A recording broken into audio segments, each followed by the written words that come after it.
here today to talk about the future of immersive design and how it can help us tell more compelling stories.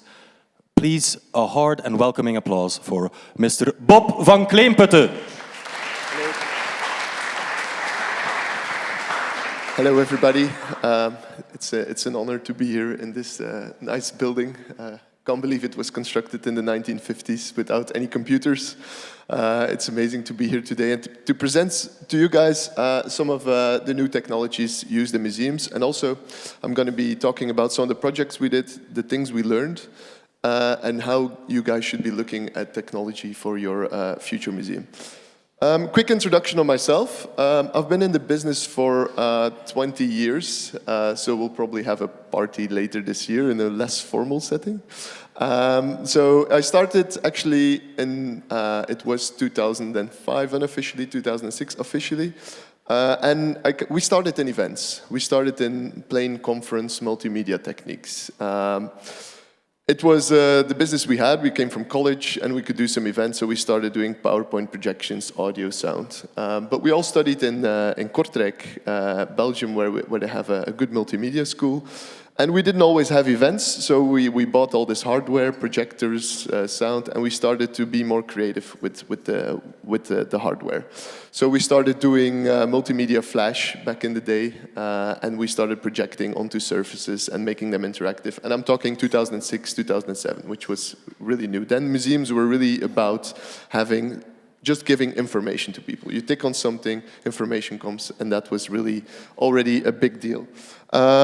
Now we are a company of about 40 people, and we do all kinds of multimedia installations, always bringing experience through technology. That's mainly what we do. We don't only work for museums. We work a lot in entertainment. We also work in light festivals, light shows, and we still have a division that does events also. I'm just going to show you a quick video of some of our work.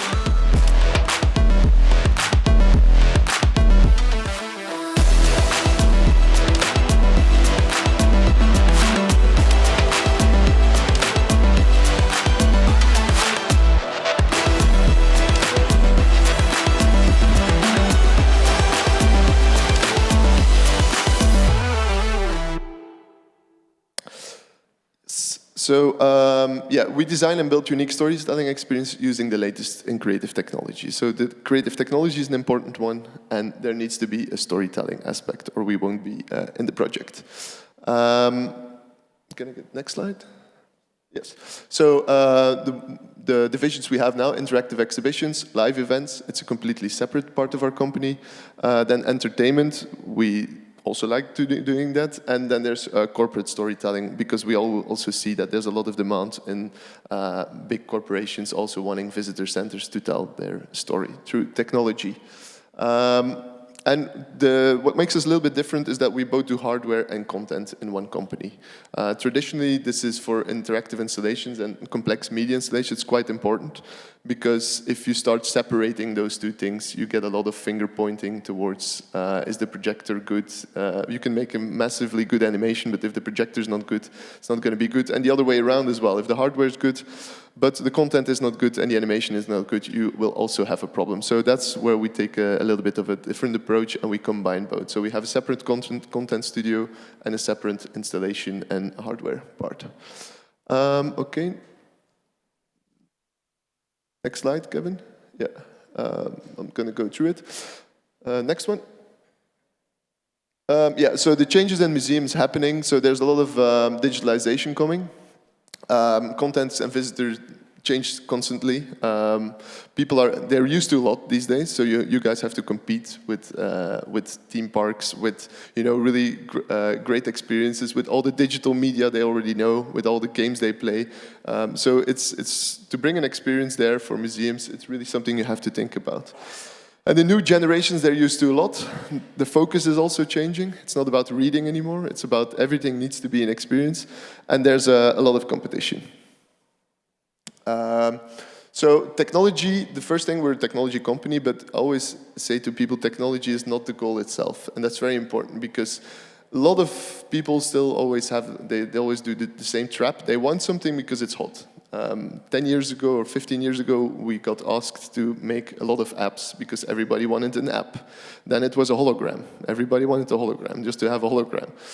Now everybody wants to do something with AI because AI is hot, and can you do something with AI? So it's not about that, and that's the thing itself. The technology always is in function of the story and not the other way around, and this is really something you should take into account and not do that because, otherwise it's going to be just an experience about the technology and not about the story. And that's really something you always need to take into account. It should enhance the narrative, and it should be intuitive and meaningful.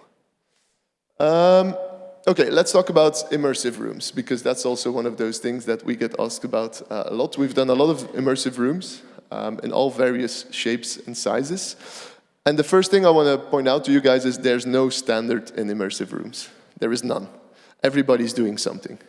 And this is because the immersive room is always designed on the space it is in. So there's no standard space for anybody. In a cinema, for example, Kinepolis, there's standards. Everybody buys a movie, the movie's in this format, and that's that. So you can play it in every cinema. In immersive rooms, there is no standard. Everybody's doing something. Most people do a box because their room is box-shaped. A lot of people also, we also look at round shapes sometimes. We also try to play a lot with the architecture. It doesn't always need to be just like here in the Rubenshuis. It doesn't always need to be exactly everything projected in a box shape or everything. You can work with shapes, you can work with objects. There's so many cool things you can do when you think outside of the standard box format. The first takeaway in immersive spaces is height. Many people want to do an immersive experience in a low room. It doesn't really work. Height is very important. You need to feel small towards the content. If the screen is too low, then you will not have an immersive feeling. So you need to work about height. And if you talk about height, then we say, okay, we want to go minimum one projector in size. So if you have one projector, the minimum we do is 4 meters, 3.5 to 4 meters. That's the minimum you have to have for a good immersive room. If you go lower, you can do things, but it will be less impactful. So always think about, do I have the height to really make an immersive room? Because if you don't have it, there's no point in doing it. The second one is think about your shape. I'm going to go through some project, and think about your content. That's also very important. Because many people, because there's no standard, there's also no standard in filming. You cannot film for an immersive room. You have to have, you can do it with a 360 camera sometimes, but still you will need to stitch everything to make it in the format of the room. So most of the content is made in 2D and 3D. And then you also have to think about your technology. Do I want to use LED screens? Do I want to use projection? And I'm going to go through that in a bit as well, the differences of those 2 points. First, the most important thing, they're 2 completely different technologies. What you see here is an LED screen. An LED screen emits light. It sends light. The other one, projection, reflects light. It's a very big difference. Because if you, also on the eyes, if you look directly into the light from an LED screen, it's a little bit harder on the eyes. But technology is changing, and it's becoming better and more fluent because you can dim them. The other one, projection, is a reflection, so it's less harder on the eyes. It's more cinematic experience. It's a little bit more fluent. But in terms of colors and blacks, you will never get the same color quality in projection than you get in LED these days. Because the black on an LED, when it's turned off, it's completely black. And in projection, the black is always the background color of your room. So if you want to design a space with projection, you can also choose to do it with not a white background, but for example with a black background or a dark gray background. Then you will get already more high contrast. But then you also need a lot more powerful projectors to project it. So there's a lot of things you have to take into account when you want to do an immersive room, and if you want to do it with LED or if you want to do it with projection. And therefore, most of the time we do studies ahead to really define, okay, do we have the space for projection? If there's sunlight, for example, this space here with the light, it's impossible to work with projection. You will lose too much light and your contrast will be gone. So this space, if you would do something immersive here, it would have to be LED already. These days also with LED, we can also curve them. So you can create true round rooms as well with LED. We've done a few projects there lately that do that, where we combine round LED with projection on the floor. And that's also an option. So it's really about the choices you need to make. Projection also has an advantage. There's no vandalism. You can't damage the projector. It's high up. But LED screens, they are more vandalism. There's a bigger possibility towards vandalism because you can just hit them. There are special coatings you can put on them to make them less vandalism proof, but they can still touch the technology. While with projection, they cannot touch the technology. That's also something you really need to take into account. I'm going to show some examples of immersive rooms. This was done by Limelight. And the choices they made here. Just start the video. Yeah.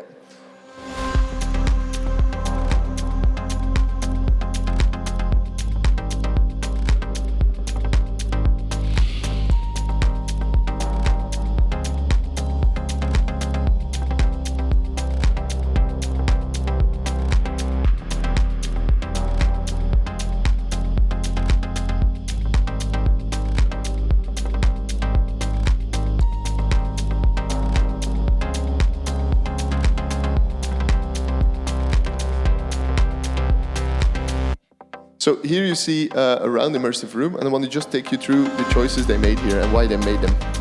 First of all, there's the content. If you work with projection, you have to work with high contrast colors.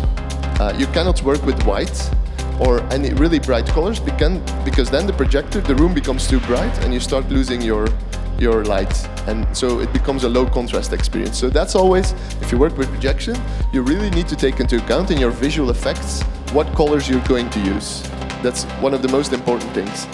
Another one is here that because you work in a different shape, most of the content we make is in 2D or 3D. So you have to make your content in a 2D or 3D environment. And then you can do interactivity on the floor with camera systems. But of course, on the wall, it's more difficult to do interactivity if the room is curved. So you start working also with cameras or having your interactivity on the floor. Another one, if we do immersive rooms, they always design from the perspective of the viewer. This is an experience we did for a kind of pirate experience. And if you look at it, so this is how we create the content. First, we do it in a real-time engine. So we can change everything, and then we kind of make a flying carpet box. And here you see it in our immersive demo room. So always if you see the content on your screen when you're making it, it's completely different than when you see it in real life. So that's why we have this demo room, where we project, where we give demos and we see it in real life. That's a really important one, because if you make immersive content on a small screen, it looks like this. And if you then do it in real life, then you really can choose, okay, these colors are not working, this viewing angle is not good, this perspective is good. So that's why you always have to test it in the real and do test setups. And because if you do that only in the end of your immersive room, then you paid all this money and you see it for the first time and you say, oh, well, we need to make some changes to that. So it's better to really do an iterative process from the start. And that's what we do. This is a project some of you might know. It's a big stone coal mine in Belgium that's going on for a while. Also here they wanted to create an immersive room. There's also kinds of light installations. They work with the architecture of the building is amazing. But there's a few spaces where we need to recreate history. The spaces are really tunnel-shaped. It's a long space. So I'm going to take you through some of the choices we make to make sure that this immersive project looks good. The first one is defining the style. So we have to bring back the history of the place without being too literal. So we created here a style where we work with particles in kind of point cloud animation, and that will come back throughout. That works really good in immersive environments because you're in that dark space and you have these point clouds showing not literally the size. Go to the next video. Wait, next one. Yeah. So here you see the design of the room and how we do the projector setup. So it's a very long space. And yeah, of course, we recreate the tunnel feeling of the mines, because it's quite literally the same size as the mine itself, as the mine tunnels itself. So then we do a test setup in our office to really create a little demo of the project, and then to start playing around with the colors and how it will be. So I have a video here. This one. Yeah. So also here we want to create a perspective illusion of being inside of that tunnel. So because everybody's looking at that size and working with the content, that's how you create a perspective illusion, and you kind of have the feeling that the room is going with you. Very important, don't go too fast. This is a test we're doing, just to see what the best pace is for the experience. Because if you do it too fast in immersive rooms, people start really going crazy. So you have to be very careful with how fast you go. And then another one is that a lot of people, if you work with projection and you have a space which is architecturally interesting, you can work with video mapping, or you can use that space. You cannot do that with LED walls. But a lot of museums don't really have interesting spaces, they're just normal spaces. Then you really have to create it. And that's what I mean by don't always think at the same box format for an immersive room or the same circle for an immersive room. You can really think outside of the box and work with different shapes. Like for example here, where you use a big circle, or people can walk around, you work with mirror floors, all these kinds of things. Or the one up left is one in London, where they did the roundhouse, and there they worked with silicon, like a transparent silicon where you walk through. So it's not always about, an immersive experience is also not always about just having that same box that everybody wants to do. You can be a lot more creative how you work with spaces. This is a conceptual project we're working on. It's an old Roman site. And here they had the ruins on the floor, and they're going to put a glass floor above it. And then we're going to work with LED around it to really show those ruins coming to life. So you have your real ruin, your authentic find, your archaeological find on the bottom, but you have your LED surrounding it, and then we built from the bottom up, we kind of built that site back to life from the viewing point of the visitor. Then in LED these days, they're becoming really good for immersive rooms. They're becoming less expensive also. If you want the same resolution as projection, there's still a difference, but they are coming less expensive. But if you want to do it with LED, please take into account you need to buy extra. You need to buy 10% extra, because if one of the panels dies, you need to make sure you can insert the exact same panel from the exact same batch, or there will be color differences in your LED, and you don't want that. So if you buy an LED screen or an LED installation, make sure you have enough, so you can last at least 10 years with your spare stock.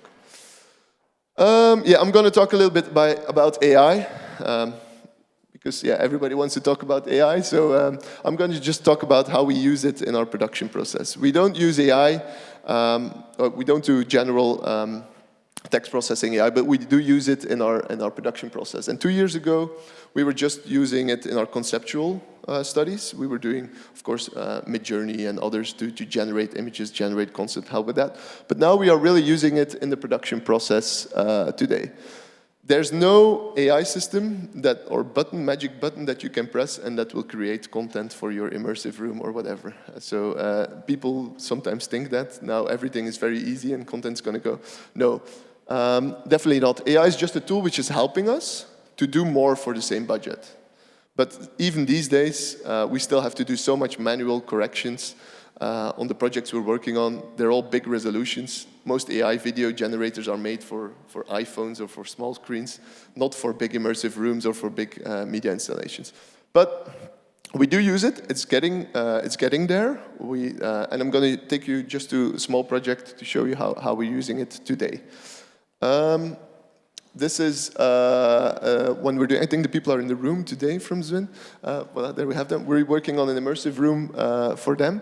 And here we do make minimal use of AI, but I just want to show you how we use it. So first we define a style of the animals that are going to be in the immersive room. Then once the style is defined, we turn it into a model, and that is then used to train all the other animals. So once we have that final style, in this case the duck, then all the other animals we also generate in the same style through that same model, so they look the same. They're not always correct. Of course, everything has to be scientifically correct. So we do have a lot of work to Photoshop them and change them. It's not like they're coming out perfectly, but we are using them. And if where the main advantage is these days is also in the animation. We can train these models now with animation through AI, while I think 5 years ago we would have to animate everything manually, and this is a big difference. We can do more animals now for the same budget, because character animation is one of the most expensive things in content creation, so we can do more now using AI. So this is all very technically, I'm not going to go too much into the technical part, but if we have an animal, then we insert it, once it's generated, then we insert it into our 3D world, which we create for the immersive room. But it's not like that's automatically goes. So then we still need to do manual corrections with so the lighting, the shading, everything works in that same, because otherwise your animals will not look the same, or your AI-generated assets will never look the same in that 3D world. And this is for content creation in immersive rooms. It's really important if you want to go from the visitor perspective and create like an immersive world, so they have the idea that the visitor is a completely different world. Then we call this the flying carpet effect. So this, what you see here, is actually the room. We create our world, and we put this room in 3D in that world. And these are our cameras, and this is how it's going to be rendered. So if you look at that, we call this the flying carpet, and you fly around, and that's how you place yourself in that world. And that's how we find the good viewing angles, the good points. So first we create it, and then we do it like that, and automatically we send it to our demo room, where we can then test these effects. So this real-time content production workflow gives us a lot of advantage, because 5 years ago, most people would just make something, then render it, preview it, and now we can just do this live by changing our room in our worlds and getting it right, both in lighting and shading. So this is then the example of a little preview of how the room is going to be.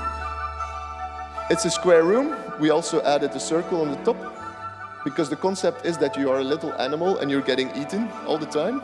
And that's how you go up the ecosystem. So you start as underwater, then the frog comes, the frog eats the mosquito, and then that's how it goes up, and we end with the ostrich. So here you see a little bit. We couldn't work with dual projection, so we could only do one layer of screen, but above that then we combine with light effects, so everything still gives an immersive feeling in that room.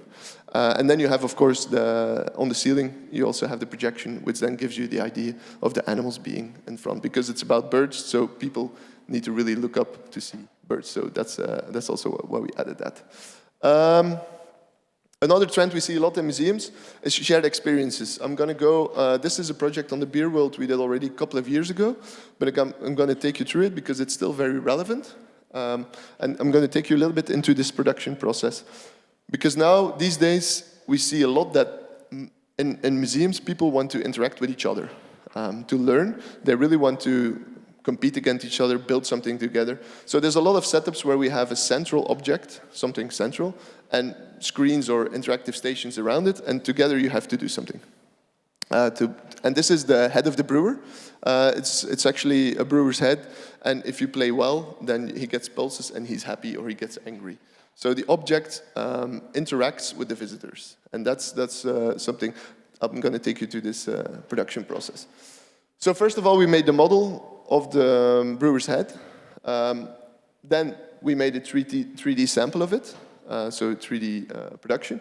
And then we worked with prototype projections, and this 3D model was then used to create all the content.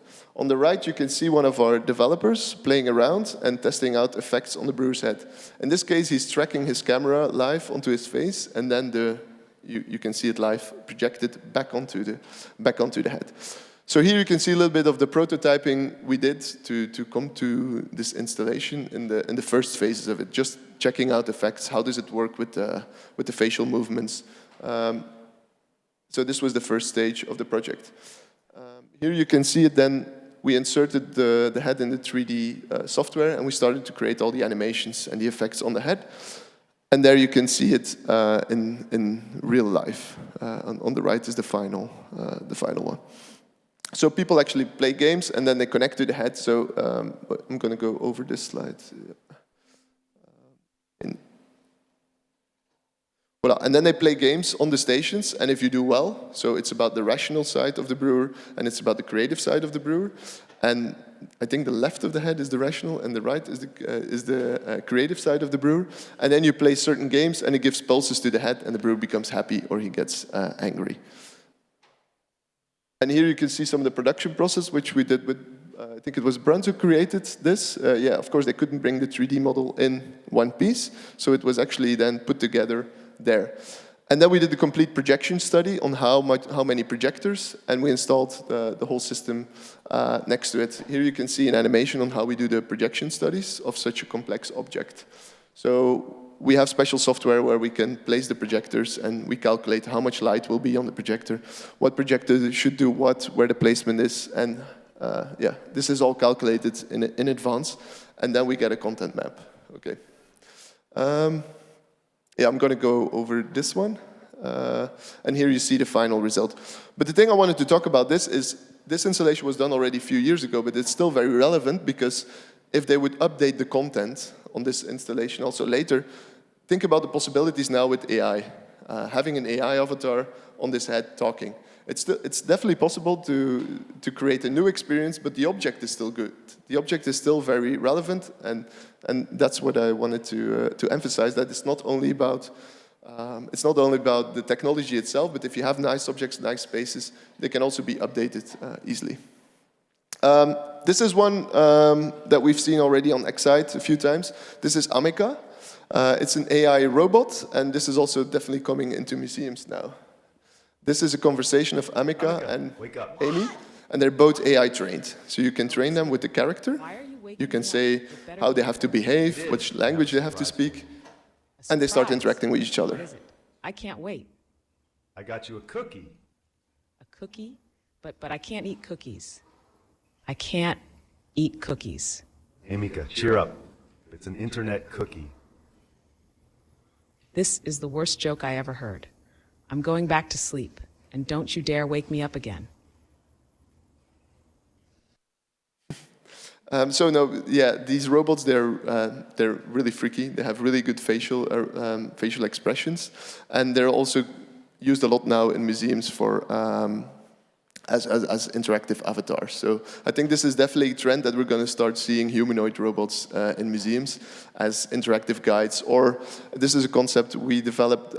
We thought about to have them as a game host. So you play a game, and the robot is actually the game host. It talks to you, and these are like kind of experiences that really they're unique. People can't do them at home. They see something, they experience something they haven't done. They play a game together, they learn about the content in the meanwhile, and they had fun. But it's still relevant within a museum context. And this is something that we like to brainstorm about. So if anybody who ever wants to build a robotic interactive experience, we're happy to talk about it. And then another one is, which people always forget, is audio. Especially in immersive rooms, audio is one of the most important things. And it's always at the back of everybody's list. It's always all the way down on everybody's list. So sound, you can go to the cinema and you can go watch Avatar, and you can turn off the sound and it will be a really bad experience. And they just spent a few $1 billion on the content. So audio is really, really, really important, because audio is emotion. Music will give you goosebumps, and this image is still very important, but it won't give you the goosebumps. So the audio is always the emotion, and people always forget that. Especially in immersive rooms, it's really important that you get acoustic right, that you get audio right, speaker placement right, because if in an immersive room, also people don't know where to look. So it's very important that you guide your visitor with audio where it's happening, what you want them to experience. I'm going to just show you two videos. with different sounds, just to show you the impact on what audio does. The first one, the exact same fragment, but we use different music and how the emotion changes. Here's your tea. Oh, cheers.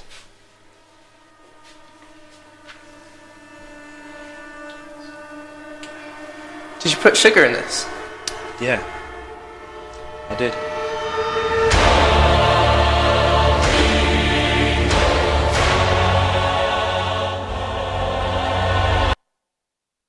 So this is the first one, and now we're going to look at the exact same one with different music.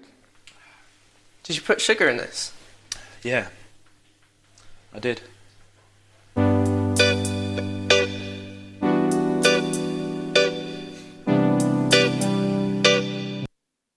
So you see, audio is all about how you shape the emotion. And that's what a lot of people always forget in immersive rooms. It's all about audio as well to shape your emotion, to get people connected to that content. And this is one of the things you really have to remember. So I'm gonna wrap it up. So things to take away. First of all, story first, technology second. Always work for the story, never for the technology itself. Second one, preserve your authenticity. If you have really nice spaces, work with video mapping, work with the architecture. You don't see the screens if you use projectors, but make sure it's dark. No darkness, no emotion, no experience. Also, if you use AI, be transparent about it. I think it's very important. People, also online, people now really expect transparency on where the content comes from and how it was made. And talk to each other, because we see that everybody's doing their own project for immersive rooms, and they're not talking to each other. But there's museums in other countries that are probably doing exactly the same, and if you do the same format, then you can exchange content in a very easy way.